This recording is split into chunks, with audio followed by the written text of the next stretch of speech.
Hello, welcome to Educationally Speaking. My name is Sarah Davis, and I'm a communications specialist with Oakland Schools and the host of this podcast. The goal of Educationally Speaking is to focus on important topics related to education here in Oakland County, Michigan. Experts say the most important thing parents and caregivers can do right now, in this time where learning has become particularly challenging, is to keep a love of learning alive. Parents and caregivers are essential partners in supporting learning at home, but what does that mean? In an effort to provide help to local parents and caregivers, Oakland Schools District and School Services has started a Partnerships at Home learning series geared toward navigating these new learning challenges. Here to talk about this series is Executive Director for Oakland Schools District and School Services, Jennifer Gottlieb, Oakland Schools Science Education Consultant, Jessica Ashley, and Christin Silagy, a Troy School District parent and educator who has engaged with the new series. Thanks to all three of you for being here today. Thank you for having us, Sarah. No problem. So Jennifer, we'll start with you. Can you introduce this new Partnerships at Home series? Sure, Sarah. The heart of the series is about working with parents and caregivers around ways to keep a love of learning alive while engaged in everyday family activities. Things like eating dinner or making a snowman or driving in the car or going for a walk. These sessions are about fostering curiosity and wonder. In order to thrive, people need opportunities to play, reimagine, design, and envision their lives, to live in a place of possibility. This series is not about helping your child with homework or about parents being math or science or literacy experts. It's about leveraging the time you have together as a family to be curious together. Very nice and very important right now. Why did Oakland Schools District and School Services decide to launch this series? Well, Sarah, our kids are spending more time at home this year than ever before. You know, even as schools return to face-to-face learning environments, that after-school socializing piece is really minimized for kids. And there's so many opportunities right now for families to lean into learning and to find that joy and wonder in the world around them. So the sessions already started on December 9th, but they continue through April 28th, and each one focuses on a different topic that Oakland Schools feels would be helpful to parents. Can you talk about some of the topics that were picked and why those were chosen?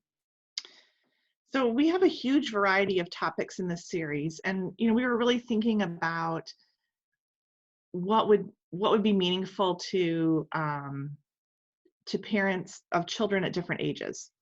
So we have sessions about engaging in literacy strategies with our very youngest learners, that birth to age 8 set.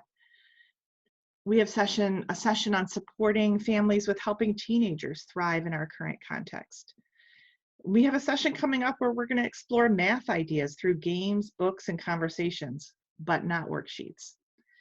And sometimes the topics are really serious, so it may seem tricky to connect the joy we've been talking about to a session on talking with children about race, racism, and anti-racism. But kids find joy and purpose and in making a difference in the world, and these sessions will support families in doing that. Very, very nice. So it seems like a good variety of topics that almost any parent would find helpful. And the next one we have coming up is in fact on February 3rd, and it's called Keep 'em Curious, Exploring the Wonder of Our World. And it's facilitated by Jessica Ashley, who I just introduced, and James Emmerling, Instruction and Pedagogy Consultant. Jessica, can you talk a little bit about your session in particular? Absolutely, Sarah. Keep 'em Curious, Exploring the Wonder in Our World is a session about cultivating a sense of wonder with our children. Kids of all ages are naturally curious, and we like to say that the whole world is a classroom. From the moment children can talk, they begin asking why. In our session on February 3rd, we'll start by wondering about some puzzling phenomena with the participants, like why do we sometimes see the moon during the daytime sky? And how do monarch butterflies navigate 3,000 miles during migration?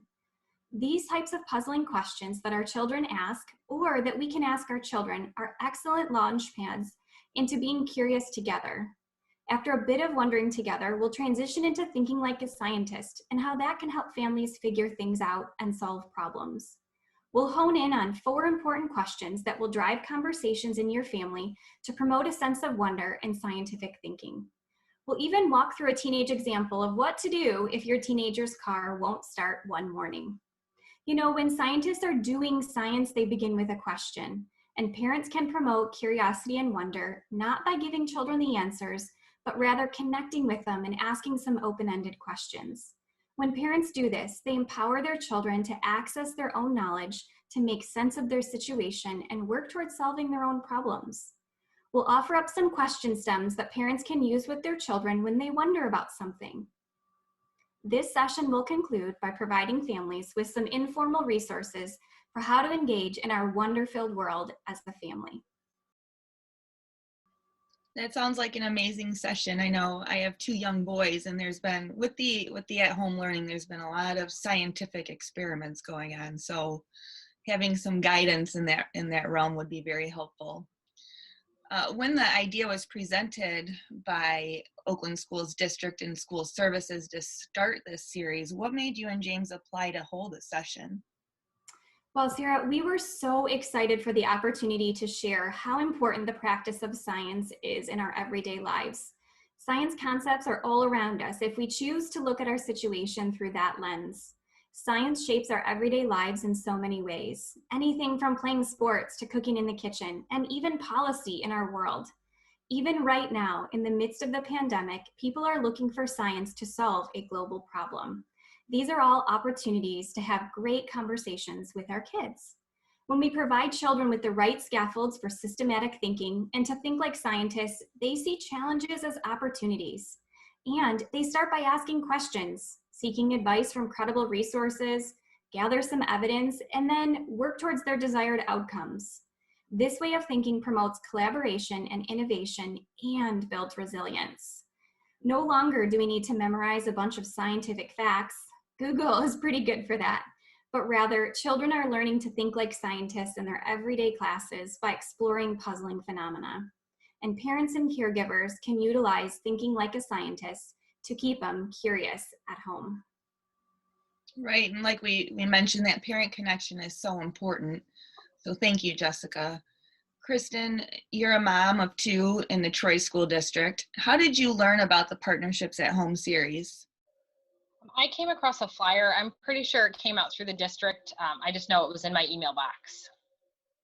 Okay, and when you read the flyer, what about it caught your eye and made you think, you know, these are some sessions that would be valuable to me and my family? Looking at the list of them, one of the first ones that I noticed was the one that I attended about home libraries. And I have a 10-year-old daughter who doesn't enjoy reading, and I'm always looking for ways to engage her more. She's a very strong reader, she just doesn't enjoy it. And then I have a 13-year-old boy who I can't get to put down books, and I never seem to have enough. So that one really sparked my interest. And also, I enjoy science, and I'm always looking for new activities and things to do with my kids at home. So I thought that would be another fun one to check out and try and see if there was ways I could bring that into my house. Yeah, I think I'm gonna have to check out that one too. But like you mentioned, you already attended one called the Home Libraries as Mirrors and Windows. So can you talk a little bit about what happened in that session and what you learned from it? Yeah, it was a really great session. We talked and learned a lot about windows and mirrors, like it says in the title of the session. And books that are mirrors are the books that your children can see themselves in. There's either characters that have characteristics like them, or look like them, or are into the same things, creative or art. But they're books that show them mirrors of themselves. And then the window books are books where they can learn about others and see through the windows of other cultures or students that live differently from them or like different things from them. So it gave me a lot of things to really think about with my kids. They also shared titles of books that you could just, throw in your Amazon cart. So it was kind of like a grab and go. I could do something with it right away.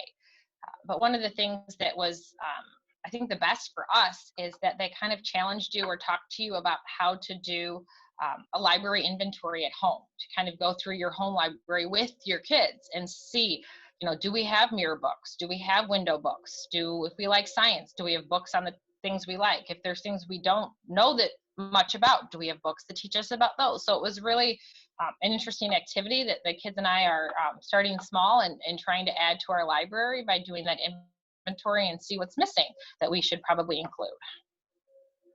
Very neat. I've never thought of home libraries in that way either. Jennifer, say a parent is interested in tuning into these sessions. What else do they need to know? So basically the sessions take place on Wednesday evenings from 7 to 7:45 in Zoom, and they're free to attend, but registration is required. And you can find out more information, like there's a list of all the sessions and registration information on the Oakland Schools website if you look under Parent Family Events, you can find what you need there. Okay, great. Thanks to each of you for being on the show today and talking about this great new series. Best of luck to you, Jennifer and Jessica. I hope there's a lot of parent engagement in the remaining sessions. Thank you for having us on the show. No problem. This podcast was brought to you by Oakland Schools Intermediate School District's Communication Services and is produced by Media Production and Distance Learning Manager Mark Hansen. Oakland Schools is a regional service agency that offers support services to school personnel, which are better delivered regionally and provide cost, size, and quality advantages to those we serve. You can find more information on Oakland Schools at oakland.k12.mi.us. I have been your host for this podcast, Sarah Davis, and you can find this and future episodes of Educationally Speaking on Anchor FM. We hope you will join us for our next episode, where we will continue to bring you topics that affect every student, every day.